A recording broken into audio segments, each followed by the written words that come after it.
بسم الله الرحمن الرحيم الذين كانت أعينهم في غطاء عن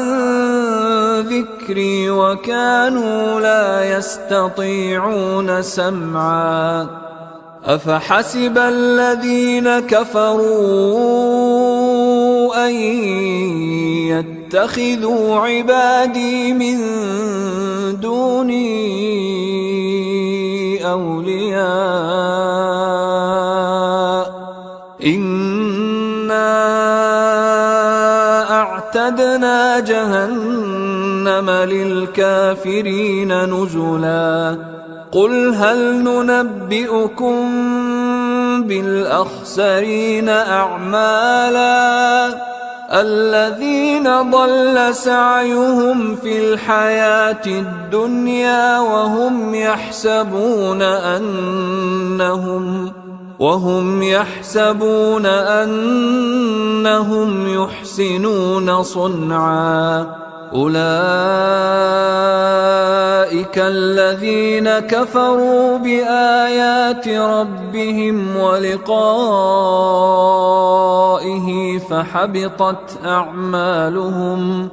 فحبطت أعمالهم فلا نقيم لهم يوم القيامة وزنا ذلك جزاؤهم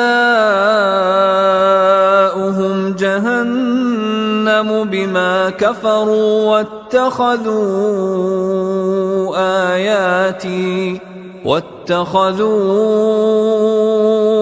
آياتي ورسلي هزوا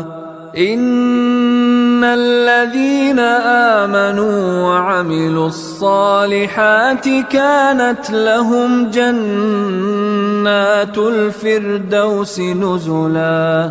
خالدين فيها لا يبغون عنها حولا قل لو كان البحر مدادا لكلمات ربي لنفد البحر قبل أن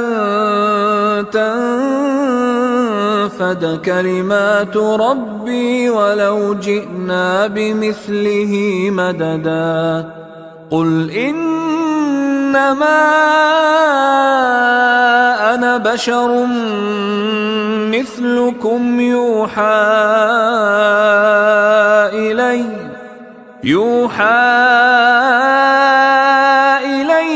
أنما إلهكم إله واحد فمن كان يرجو لقاء ربه فليعمل عملا